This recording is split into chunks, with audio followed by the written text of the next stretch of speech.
Welcome to episode 253 of the AGEIST Podcast. I'm David Stewart, and with me, as always, is my co-host, the amazing Margaret May. Hello, David. And I have to ask before we jump in, how is Greece? Are you feeling refreshed?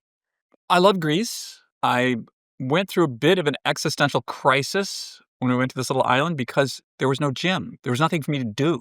There were 900 people on the island. I sort of lost my mind for about a day.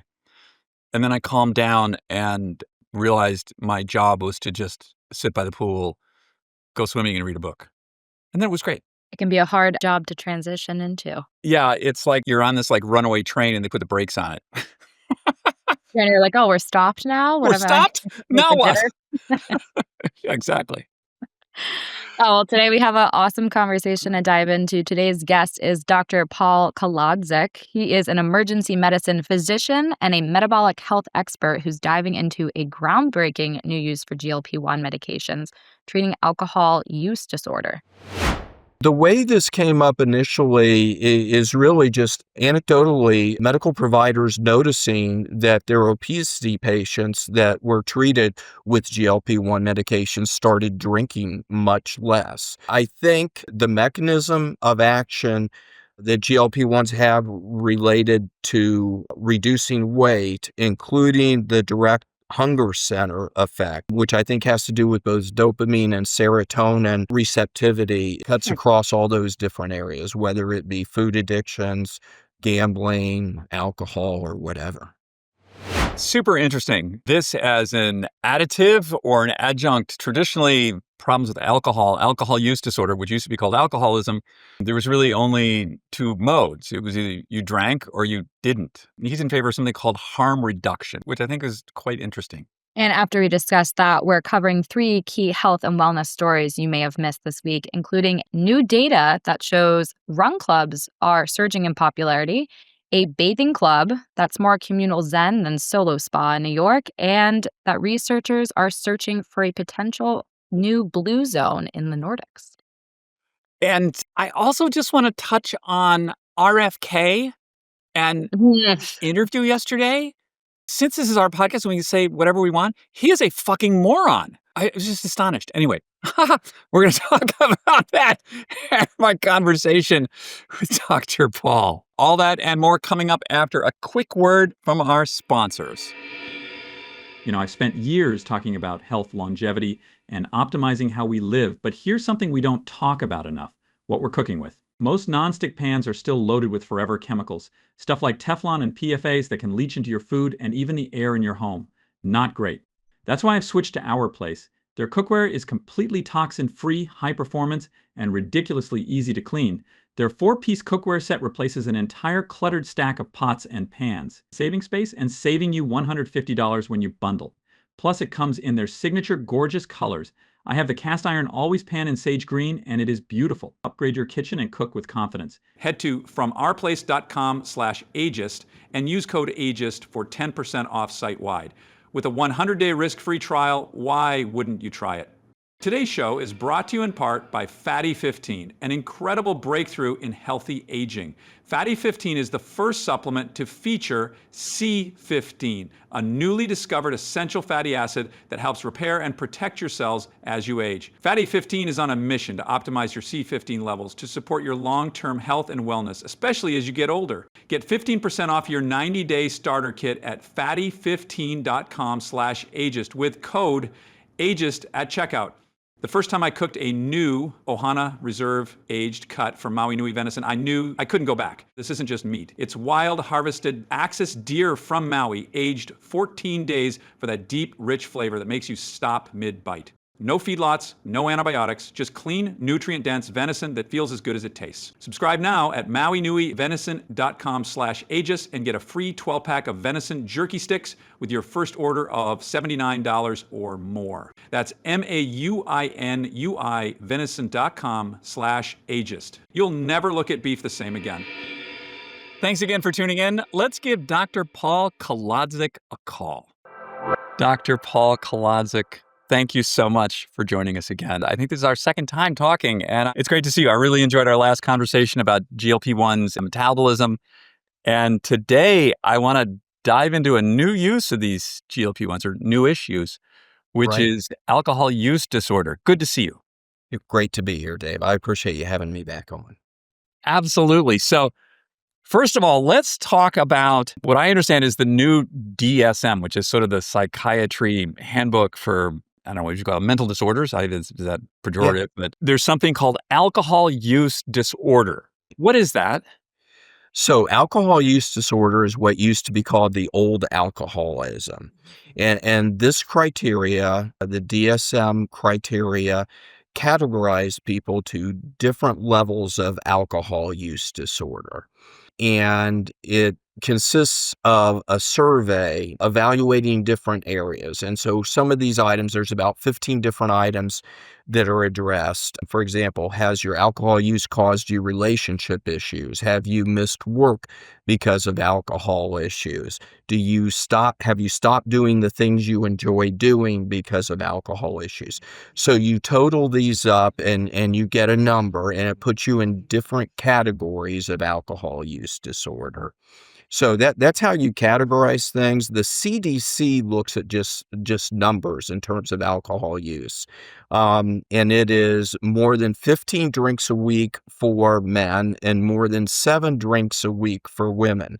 I know that seems grossly unfair to women, but it just has to do with generally their size and metabolism. And in my practice over the years, in my addiction medicine practice over the years, I've actually kind of modified this based on the people that have come to me.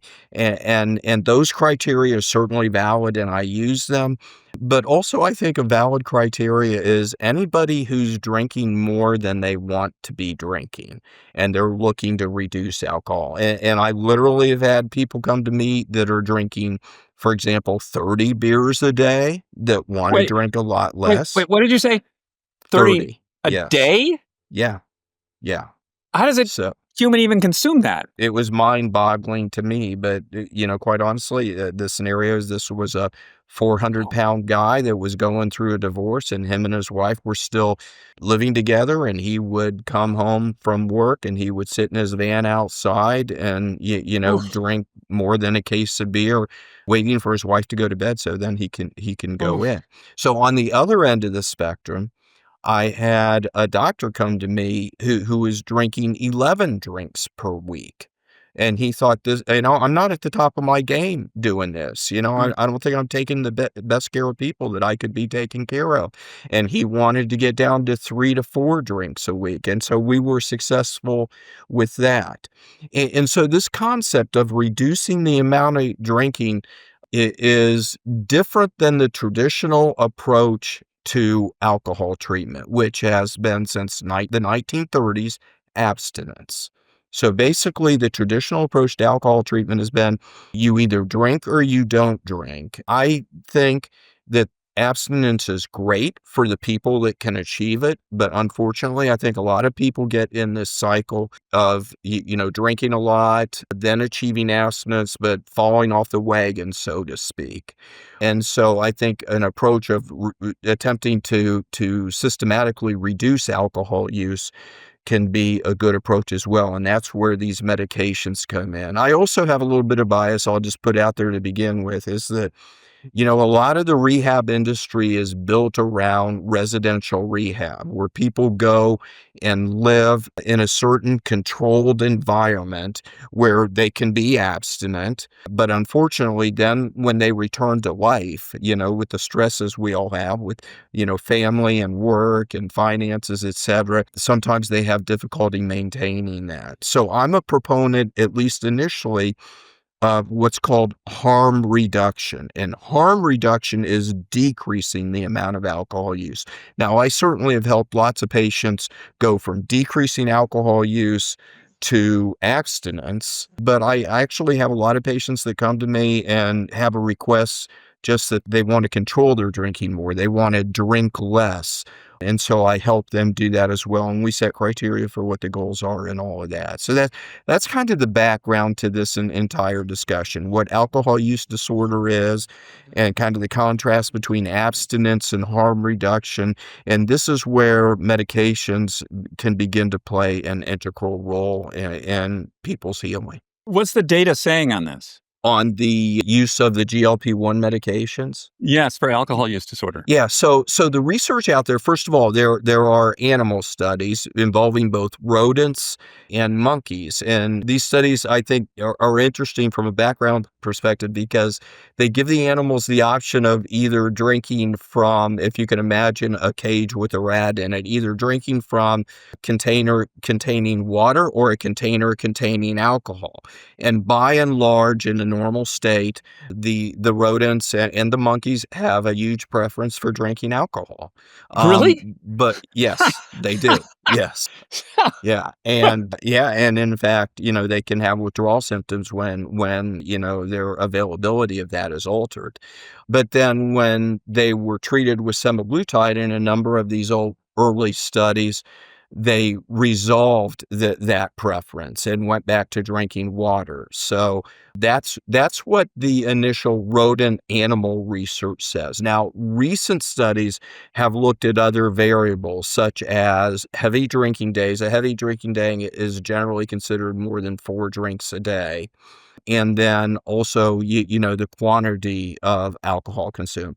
And so heavy drinking days have been looked at being reduced about 60 to 70% for individuals that are on the GLP-1 medications. And then the number of drinks is reduced. There's kind of a little bit of a bimodal curve here. If people don't drink a lot, if they're only drinking 1 or 2 drinks a day, they have about a 30 to 35% reduction in the amount of alcohol intake. But if they are heavy drinkers, the reduction is about 65 to 70%. So there seems to be a weighted average approach to how much you reduce your drinking based on the medication use. I really enjoyed talking with Dr. Paul. We will continue this conversation in just a moment after this message. Today's show is also brought to you by Our Place. I recently swapped out my old toxic kitchenware for Our Place's and couldn't be more satisfied. Not only are Our Place's pans and appliances beautifully crafted with a range of fun colors, they are also made without toxins and chemicals. We talk a lot about health and wellness on this show. One of the main things to do is remove toxins from your life. If you make it a priority to eat healthy food, make it a priority not to cook on unhealthy pans full of forever chemicals. Our Place has completely upped my kitchen game, along with many others. Just look at their 75,000 five-star reviews.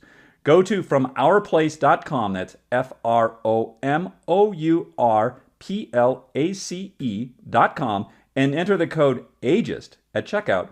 You get 10% off site-wide. That's FromOurPlace.com, code AGEIST, and get this, Our Place offers a 100-day trial with free shipping and returns. Check it out and get those toxins out of your kitchen today.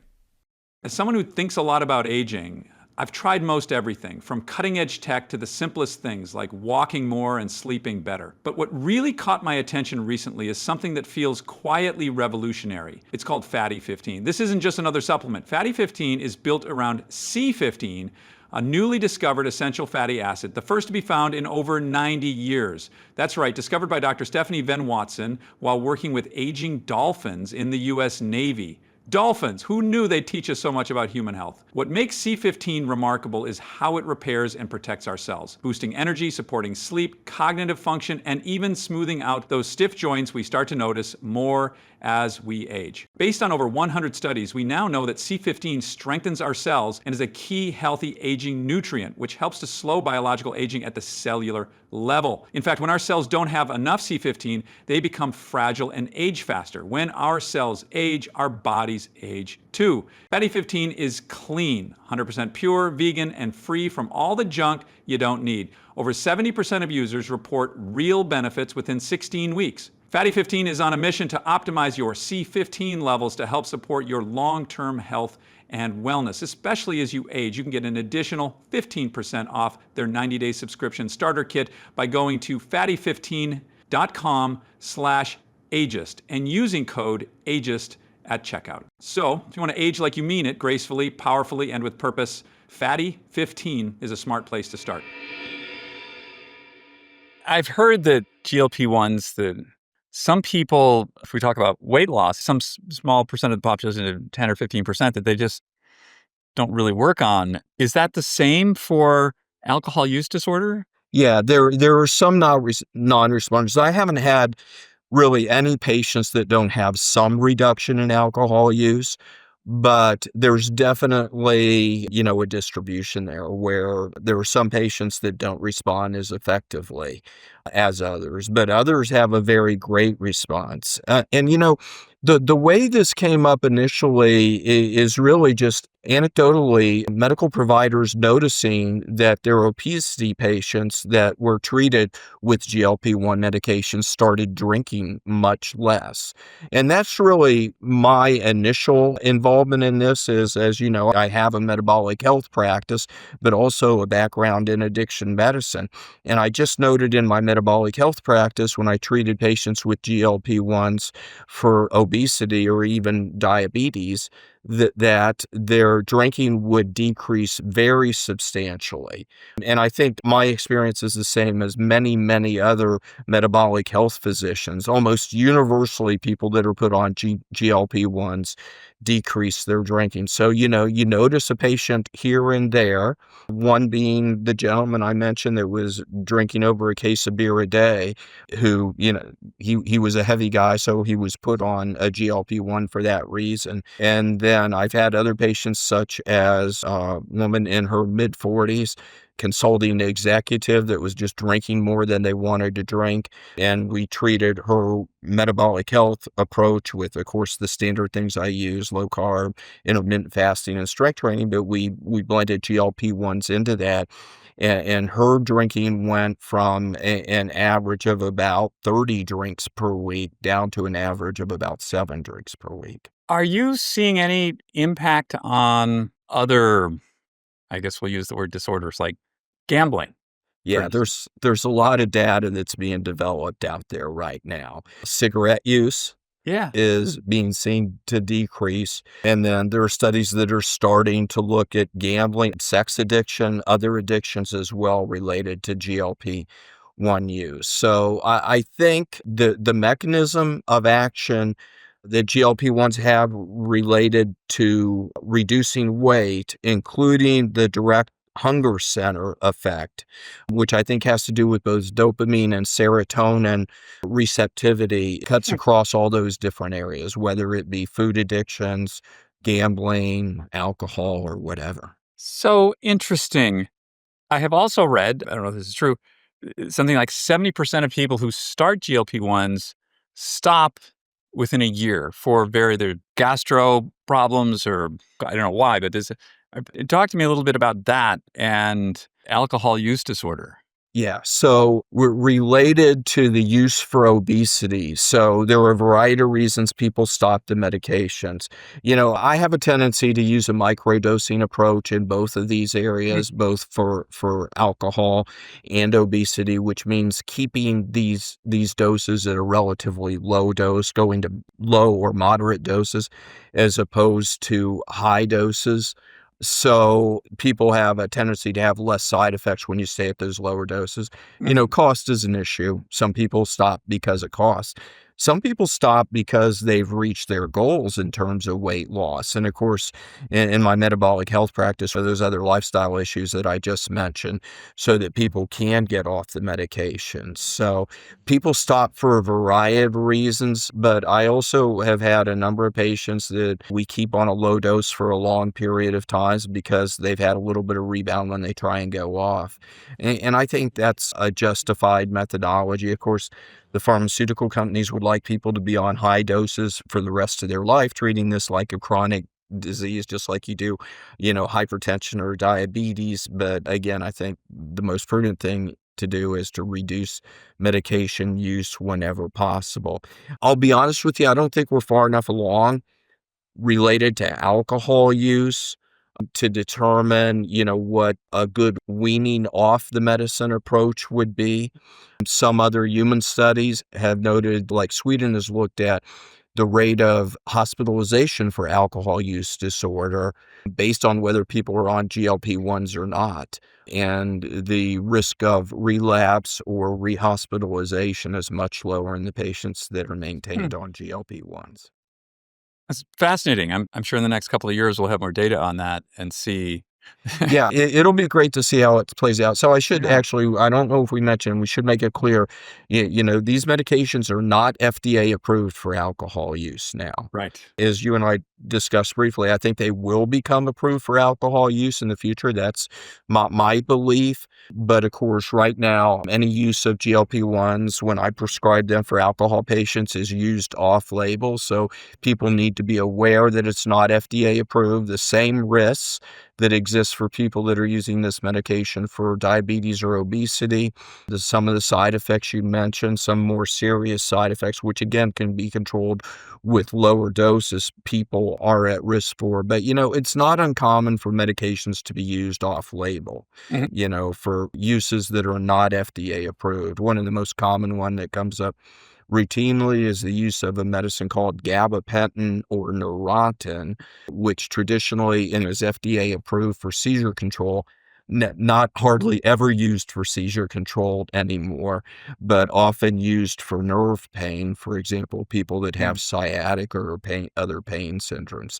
So the off-label use of medications is not unusual. It's just that both the provider and the patient need to go into this with their eye open, realizing it's not FDA approved, and like with any medication, there are some risks. Do you feel, as we've discussed earlier, that, for what used to be called alcoholism and is now called alcohol use disorder, there were really on-off toggle switch. It was like either total abstinence or you keep doing what you're doing.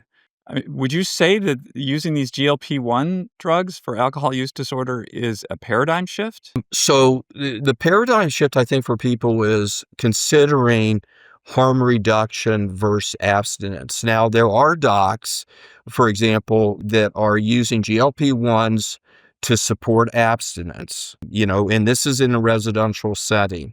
There is a treatment center in Pennsylvania, which is residential. Abstinence is the only approach there, and they're using GLP-1s for that purpose. I think more of the paradigm shift is people accepting harm reduction approach. We don't treat cancer and we don't treat heart disease the same way we did in 1935 when Alcoholics Anonymous was formed. And I'm a proponent of that abstinent approach and the 12-step programs for people that can do it. I think that's a good thing. I think the better way to go for many people is to be completely abstinent, but I don't think it's the only way to go. In my practice, the people that come to me generally are not necessarily people that want to be completely abstinent. They just want to control their drinking a lot better. A lot of professional people that just feel, if they go home from work and they're drinking 3 or 4 drinks 3 or 4 nights a week, they aren't at the top of their game, maybe more on the weekends. So what they want to do is get that down to a much more reasonable level. So a comprehensive program for even harm reduction looks at a variety of things. So when I work with patients, what we always do is we set goals. We set drinking goals. What is the number of drinks you're going to have every week? And this is like continuous quality improvement. You set a goal and then you assess where you are. And then if you want to move on to a lower threshold, that you do that. But, we set goals. What's the maximum daily drink? What's the weekly drinks? How many alcohol-free days are you going to have? Let's talk about other behavioral approaches. Everybody's got to be keeping a drink log. You got to be writing down every day, or using an app so you can follow how much you're drinking. I'm a proponent of harm reduction groups. There are a number of groups that are out there. Generally, people participate now in the internet on them, like Smart Recovery, which do support harm reduction approach as a complete abstinent approach. So I think you need to do all the other behavioral things that should be done, not just, take a shot once a week. And if you do a combination of those things, I think people can routinely be successful in reaching their goals. I feel like with these GLP-1s, when they came out, I thought it was the next flavor of fen-phen. I thought we were looking at just like, oh my gosh, what do we got here? But I was totally 100% wrong on that. So now we have what seems to be an effective treatment for diabetes, for obesity, And now we're talking about addictive behavior. We're seeing, at least from what I've read, there's a systemic anti-inflammatory effect from these drugs. I know friends that are medical professionals that take them microdosing solely for the anti-inflammatory effect. What are you seeing? Yeah, I mean, the indications, I think, are going to be extended. I think, that anti-inflammatory effect has to do with the topic of our previous discussion. I think if you have a lower and more stable blood sugar, that inhibits inflammation of the lining of your arteries as well as other areas, cartilage, etc. But the genie's out of the bottle on these medications, and the pharmaceutical companies are going to keep doing studies with additional indications for these. I think we talked before, these medications are going to become the most widely prescribed medications in the history of the world, because it seems like every month there's a new indication. Recently, people with kidney disease related to diabetes, independent of the treatment of their diabetes. People that have had a heart attack have a decreased risk of a second heart attack. Studied out a few weeks ago saying the incidence of Alzheimer's disease is going to be decreased as a result of using these medications. Fatty liver disease, which makes sense again because you're lowering blood sugar. And, is this related to the fact that blood sugar is being lowered and obesity is being reversed? Are these other indications a secondary effect? I don't know, but I do know that these medications are going to be very, very widely prescribed. So I think the job of a provider and a patient is to use them in a prudent manner.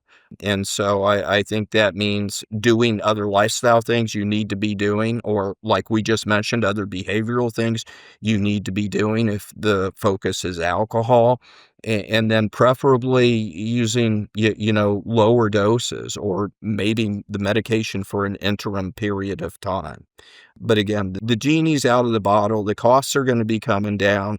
I mean, weekly now you're hearing about studies of these medications becoming available in pill forms. Yeah. There was actually a study out this week where a pharmaceutical company didn't have quite the success with weight loss and an increased risk profile related to side effects. But I don't have any doubt that over a period of time, the pharmaceutical firms will find an effective approach in a pill form. And, Dave, that almost literally becomes the magic pill. These medications can lead to societal changes. I had one colleague say to me that, you think that the changes that were brought about in the world from the iPhone and smartphones were a big deal. Well, these medications are going to rival that. I like how you bracketed that with there's some risk hazard here, and there's some other things, as you brought up, there's some other behaviors that go along with this to keep them safe, and muscle loss and some of the other things that need to go sort of tandem. There needs to be some tandem things going on here, that it's not just swallowing the pill. Yeah. Yeah, absolutely. I mean, that's the way I run my metabolic health practice, and that's the way I work with patients related to the use of GLP-1s for alcohol. I should mention, there have been some medications in the past that have been used for alcohol. And I don't know if you know this history. There was one back in the day, still available, FDA approved, called Antabuse, which, if you take it every morning and then you drink alcohol, you get sick. So it's kind of the punitive approach to alcohol use. I've never prescribed that. I don't think that's a good idea because people can have very, very serious reactions. There's another medication called Campral, Campral, or the generic is acamprosate, and that has been found to be marginally effective for alcohol use. However, that ends up being a compliance issue because you have to take 2 pills 3 times a day every day for just a small marginal reduction in alcohol. The other one, which I still use in combination with GLP-1s, is called naltrexone. And this is the medication that is the dopamine serotonin blocker. And there are a couple ways to use that. First of all, it's available as an intramuscular injection called Vivitrol, commonly used now in patients that drink too much alcohol. And so that can be used as a monthly injection. I have used it as a pill form with a technique. I don't want to throw too much information at people, but they may want to look it up. There's a technique called the Sinclair method, in which people take this naltrexone, this dopamine serotonin blocker, but you only take it on days you drink. And then what happens over a period of time is that mutes the effect of alcohol, decreases the pleasurable effect of alcohol on days you drink. And then I have patients, take days they don't drink and not take the naltrexone, go do something enjoyable, walk the dog, work out, whatever it is for you, and kind of gear up those receptors in the brain. So I've used naltrexone via the Sinclair method for 10 years now, and I think it can be very helpful as well. And now we're just dipping our toe in the water. There's no reason you can't use these two approaches simultaneously. I know that's a lot of medication, or talking about a lot of medication use, but I've just seen some very significant success stories with a combination of the Sinclair method, which might be taking pills before alcohol use a couple times a week, and use of the GLP-1 medications. So anytime you look at medication use like this, there's a risk benefit, but there are very, very significant risks to continued significant alcohol use. And, again, my experience grew out of the emergency department, and I've seen, unfortunately, the bad cases of people with end-stage alcohol disease, cirrhosis, and other problems. You got to look at the risks and benefits, but I think for many people, the use of these medications as opposed to high levels of alcohol use, it should be a consideration. More from Dr. Paul Kolodzik right after a final word from our sponsors. We talk a lot about what goes into our food, but rarely do we think about where it comes from, how the animal lived, what it ate, whether it ever saw the sun. The first time I cooked Maui Nui's Ohana Reserve venison, I could taste the difference. This was meat that lived well and free, and it shows. Remember, no stress, no hormones, just clean, nutrient-dense, unbelievably tender wild venison aged for 14 days. What's more, you feel better after eating it. That's not hype. It's 22 grams of protein per 100 calories and a freedom you can taste. But this isn't in stores. It's subscription only. The Ohana Reserve box gives you 3 premium aged cuts, ground venison, and jerky sticks delivered frozen right to your door. Go to mauinuivenison.com/ageist and grab your box before subscriptions fill, and get this. They're throwing in a free 12-pack of jerky sticks with your first order of $79 or more. That's MAUINUI venison.com/ageist. Once you've tried this, nothing else measures up. I would hazard to say that, of course, diabetes and obesity are, of course, a societal issue affecting, more people than just the patient.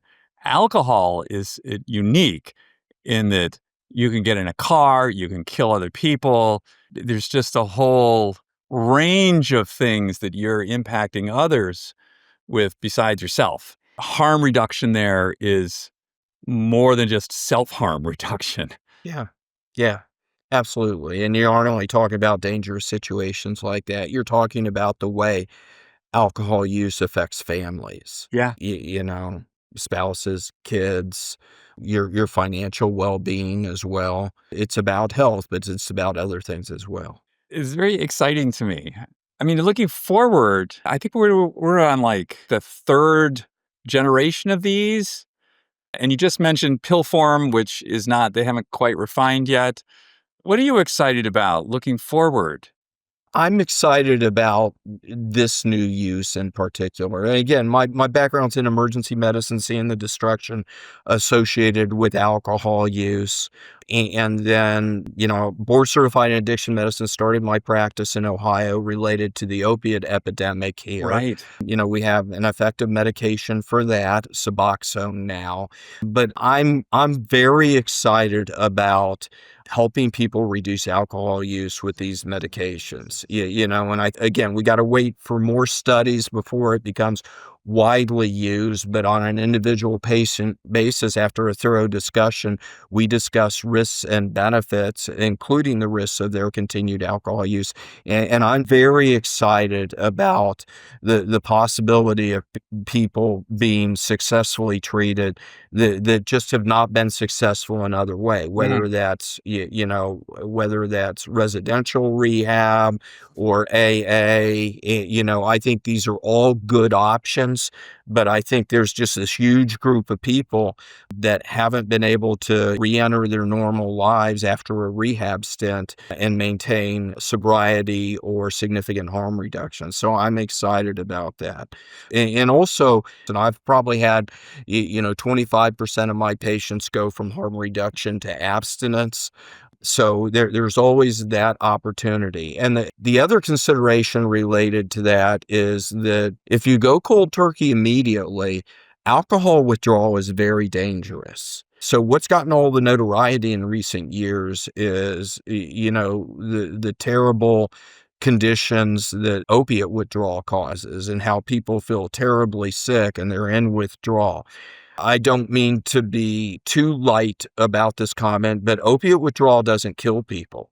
They feel terrible. They at times feel like they're dying, but it doesn't kill people. But alcohol withdrawal kills people. And so, I'm still working in the emergency department. When we have a patient in withdrawal, we take that very seriously, treat them with medications, admit them to the hospital, help them through that withdrawal process over 3 to 5 days. Again, alcohol can be real serious. And I guess my point is that these medications can help people avoid that cold turkey approach, even if they want to seek abstinence, by helping them through that period of time with gradual reductions in alcohol use before they can become abstinent. I mean, I'm thinking about the sort of societal illnesses out there. And so metabolic disease, number one, contributes to cardiac disease, cancer, dementia, pretty much everything you can think of. And then if we look at, I'm going to just loop them together, the diseases of addiction. So alcohol, opiates, gambling, all of that and all the sort of associated damage that causes. If you can tamp these things down in some way responsibly, that seems like a win to me. Yeah, it's huge. And there's the overlap of both those types of conditions with mental health, I believe. Oh, yes. Which is maybe the third big category. Yeah. But people can progress to mental health issues based on poor metabolic health or self-image. And certainly alcohol leads to mental health issues as well. There are some independent processes, severe depression, basically psychotic individuals that might have nothing to do with either drug use or alcohol use or metabolic health problems. But there is a significant overlap. Yeah. And if you can reduce those metabolic health conditions and those substance abuse conditions, that certainly is going to help in that third category as well. Absolutely. Thank you for bringing that up. Dr. Paul, always a pleasure. I'm looking forward to our next conversation and what other things you're going to bring us. Yeah, I'm so focused on this right now. I don't know if there's going to be another thing in the near future. This is in its infancy stages in terms of using these medications to help people with alcohol. And so, there's going to be a long runway here, I think, before this becomes commonly accepted widely or the medication becomes FDA approved. So I'm going to have my hands full here for the time being, I think. Well, you're doing a lot of good out there, and we appreciate that. I really appreciate you bringing this knowledge to our people today. I really appreciate you having me on, Dave. Take care, Paul. Thank you. Bye. I really enjoyed that conversation. I wasn't sure, to be honest, going into it, if I would get anything new out of it, I should say, just because I used to teach health and kind of like the alcohol use disorder, alcoholism, what he was touching on, again, like alcohol is one of the only drugs that if you're weaning off of, you can die from, which I feel like a lot of people don't know or forget, particularly because like alcohol is one of those drugs that's so socially acceptable. So I think like the social kind of construct around it and how we think about alcohol and alcohol use and like what is like extreme alcohol use versus not has become like so socially acceptable that we kind of just glance over it. I really enjoyed how he kind of broke that down for listeners that maybe don't think about that too seriously.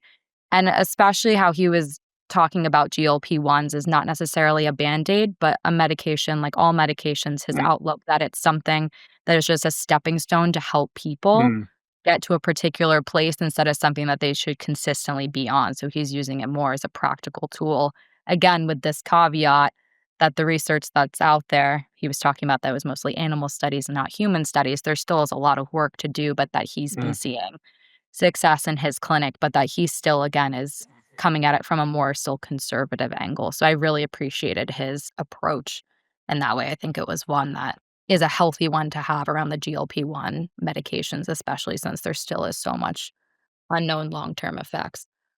All true. And I will say I have gone from skeptic wasn't a strong enough word for where I stood on these when they first came out.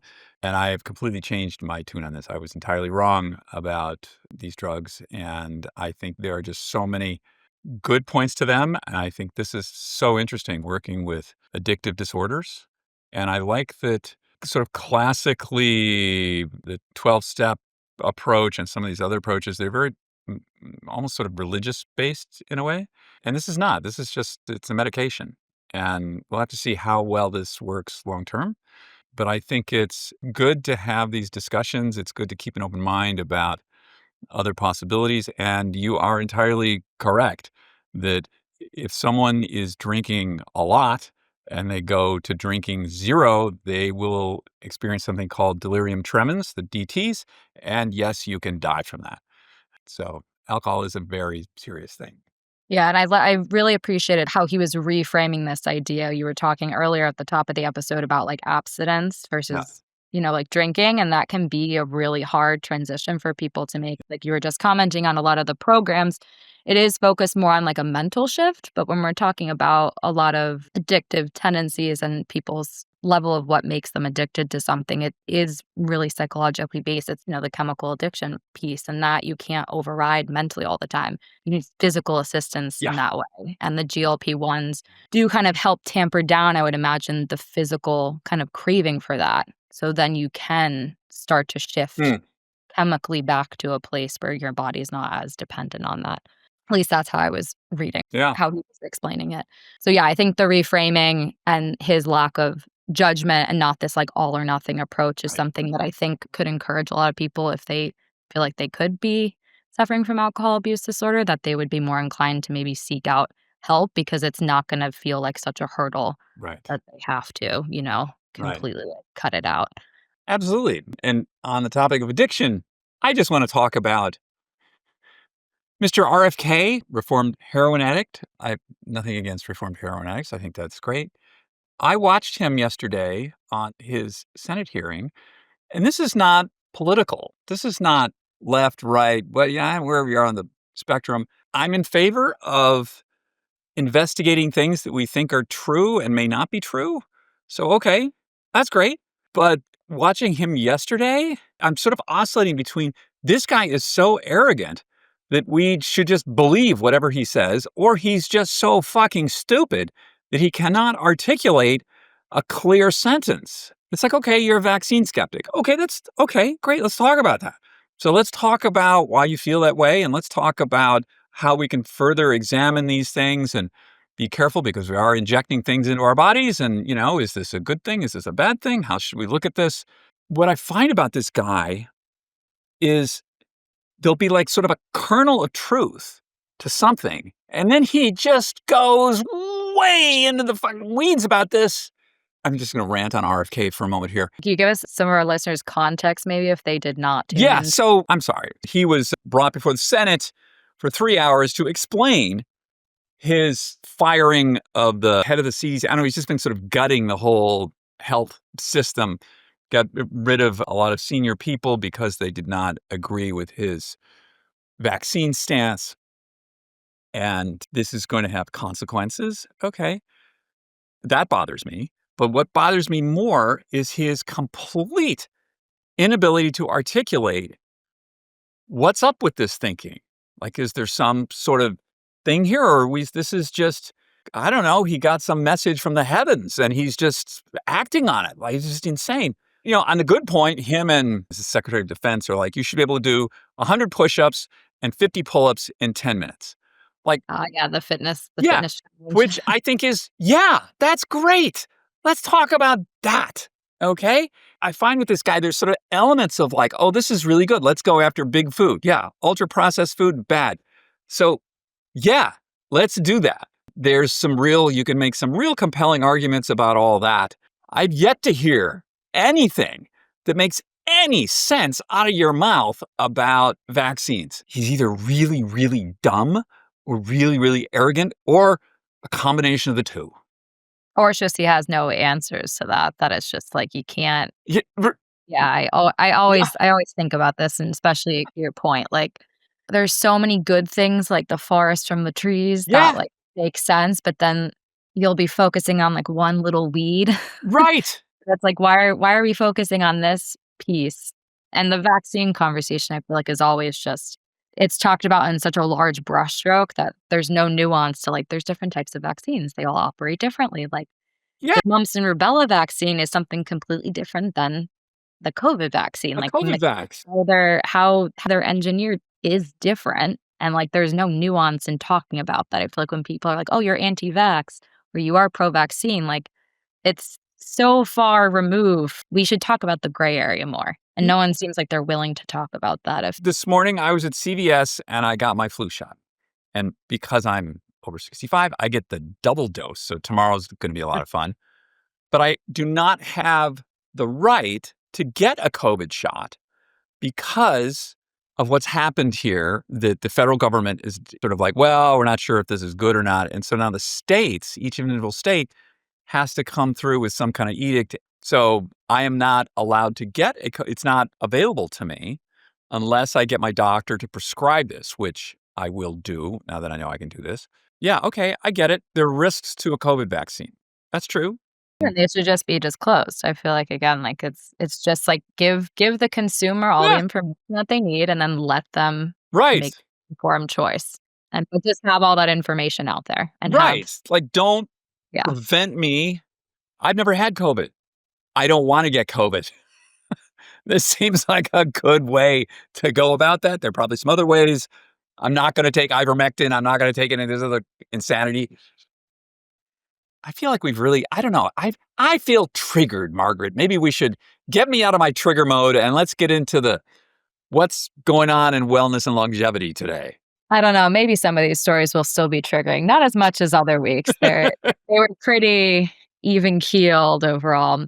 The first one was talking about the run club surge popularity, which wasn't surprising to me. I feel like I have a lot of friends that are addicted to using the Strava app. And funny enough, this one was talking about Strava data. So, new article in Athletech News highlighted that run clubs are surging in popularity, especially internationally, thanks in part to social fitness apps like Strava. So Strava's mid-year report came out and they found that run clubs are growing quickly as the social side of fitness continues to drive engagement. The number of new run clubs has tripled compared to last year at this time, with Brazil seeing an almost 800% increase. So lots of friendly competition is driving this progress, and 66% of runners and cyclists achieved a new personal record this year. So this one made me happy and smile. I was like, oh, like people are finding a social way to engage with fitness, and like apps like this can be a really powerful tool. Have you used any of them? Do you use Strava at all? Or any of those fitness apps? I don't, but I love the idea because of my ever-present knee issue. Like running and distance cycling is just not on the menu at the moment. People have used Strava too. Like I had a friend who like just gave birth. And it was like birth time was like really? Yeah, because it's like testing your metrics and all that stuff. So people have used Strava. So wait a minute here. So there is like a Strava leaderboard for like giving birth, like.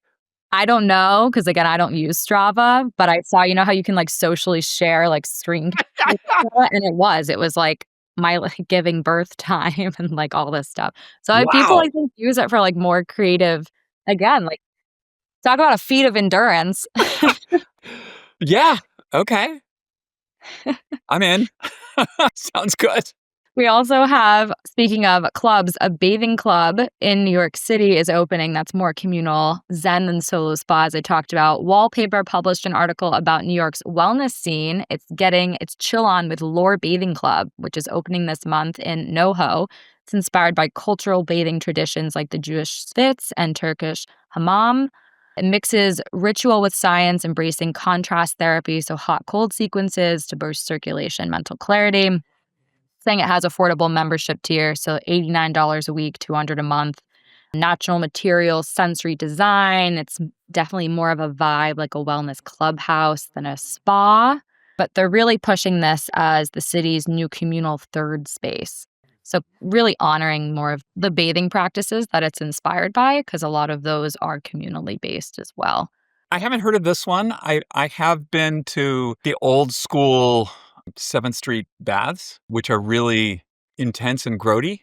And then I've been to a place called Othership, which is also New York, which is the only word that comes to mind is sexy. It's just super sexy. Like the sauna, I think holds 100 or 150 people, and they all seem to be like 28 and beautiful. Was this the club? The club? I think they do like techno night or something at like whatever, you go at like midnight in there in the sauna and you're in a bathing suit and sweating and it's like a rave with all these like incredibly beautiful people. I have not done the nighttime version. I've only done the daytime. And I just thought, this is so cool. Like, I feel like I'm just like, this doesn't feel quite right, but I totally get the vibe. I think it's great. Yeah. An ageist meetup there. Yeah. Well, I sort of thought about it and I thought like, well, a lot of people in our age group are a little more body conscious than the people that, I mean, it's full exhibitionism, okay? Which is fine. I don't have a problem with that. But it's sort of similar to the run club thing, that there's this social contact. Clearly, there's no alcohol. There's no drugs happening. You're just in this room that's, 190 degrees and they have sauna masters and they, depending on the night, they do like rave night. And I think it's great. I think that one of the things, bringing back to COVID, that there was just a lot of social isolationism. Mm-hmm. I think people are sort of like gradually leaning into, how do we hang out? We don't want to get wasted in bars that, that doesn't work anymore. So these things, it's just so much healthier than what I was doing when I was 25. And yeah, I'm a fan. Yeah, these trends are no surprise to me, but I like how there's a continuation of different iterations of how this is evolving. But it seems like the bathhouses and the communal saunas are really having a moment. So if you go, you'll have to let us know, because this one equally has a very sleek, sexy vibe to it. All right. I'm still going to feel creepy because I'm like this 66-year-old guy and they're these like barely dressed, like beautiful 20-somethings. And I just feel like, what am I doing in here? I feel like Waldo the Creepo. But okay. So our last one up on the list here is new research around a potential new blue zone in the Nordics. So there is an international team of researchers that was investigating how the blue zone lifestyle principles and framework applied to these 4 Western regions in Finland. I'm going to butcher the names here. It's the Finnish-speaking Ostrobothnia, Swedish-speaking Åland, and Finnish-speaking South Ostrobothnia. Excuse my pronunciation, any Nordic speakers out there.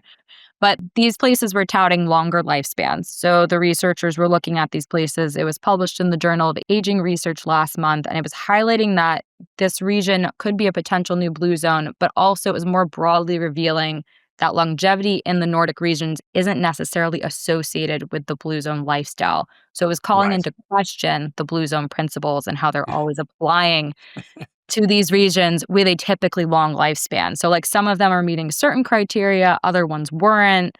It was pushing against them, but it was also corroborating certain principles and framework. So I feel like with all of the blue zone research, just the jury's kind of out. It could just be like skewed.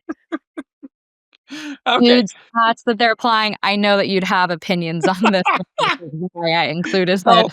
I have nothing against Dan Putner. He was a Nat Geo, photographer, writer. He sort of like came up with this whole blue zones thing. It's all nonsense. Is it the purple potatoes? Is it the whole thing is completely debunked.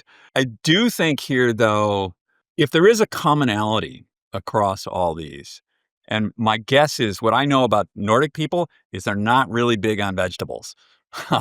That's just what I've seen. And for them, a vegetable is like a potato.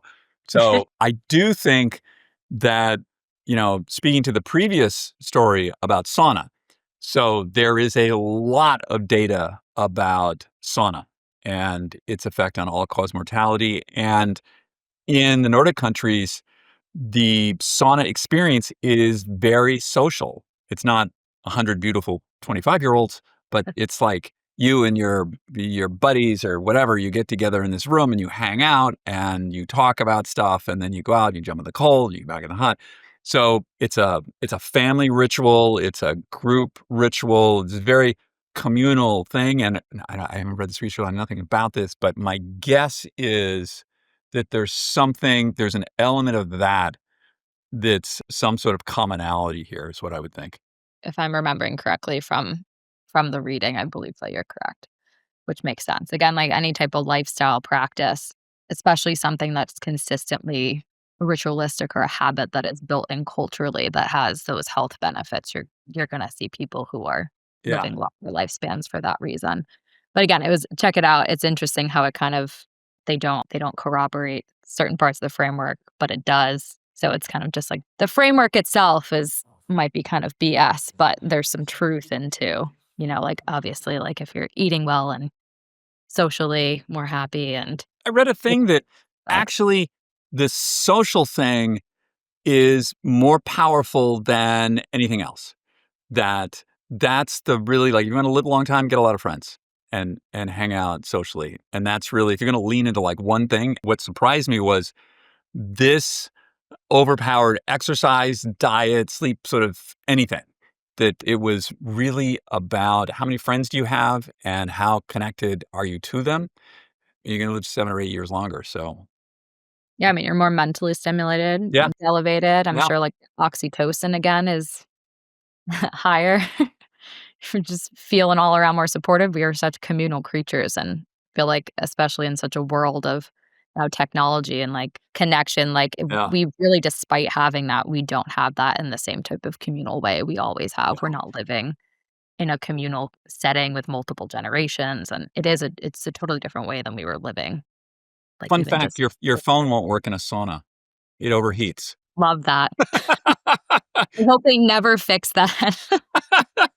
Well, we're going to segue in here. We have another It's Not Too Late story to share. This one is from David, another David, who at 69 says, I am getting more and more requests to talk at events all over the world and rethinking older populations as a positive thing. A perfect example of, he said, retirement instead of retirement. I thought that was a very interesting way of thinking about it, and something that connects into our upcoming featured profile for this week on Lucy Standing. She's a career mentor for people over 45, really like 45 to 65, and talking about this idea of reinvention in that phase of your life when it comes to career. So this is a great way to rethink about it as retirement. I like that word. Go Dave. And if you'd like to share your story, you can go to ageist.com/story to read more like Dave's, and please share your own. We love hearing them. We love reading them. And you could be featured right here on the podcast, on our site, and in our newsletter. So keep sending them our way. Absolutely. Another little story here. I feel filled with stories today, Margaret. So my wife was talking to me about financial planning, which is a subject of great fascination to her, which holds almost zero interest to me. Same. And right. So she's like, well, you're 67 and at some point you're going to want to retire. And I looked at her and I said, you use the R word with me. She's like, I'm sorry, I won't do that again. I was going to say, you retiring? I can't even exactly. Like, what would that possibly look like? It would be like the vacation to Greece just for like months on end. Oh, that'd last a week and I'd figure out some other mission. Yeah. If you haven't yet, subscribe to the Ageist newsletter. Go to ageist.com/newsletter. You will find more insights like the ones we talked about today, plus exclusive interviews, lifestyle tips, and recipes. And speaking of recipes, this week's is a seasonal gem, spiced pear sorbet. Yum. Hey, I should just eat that all day long. No, that would be a bad idea. Anyway, but it's really good at the end of the meal. Yeah, that sounds delicious. Refreshing, flavorful, and perfect for early fall. And like I mentioned, don't miss this week's newsletter profile on Lucy Standing. She's a chartered psychologist and career coach who's challenging convention and redefining how people view aging and work after midlife. Her story is bold and energizing reminder that it's never too late to shift course, reclaim purpose, and use your agency. Until next week, stay strong, stay vibrant. We'll see you then. Thanks for listening. Take care now. Bye.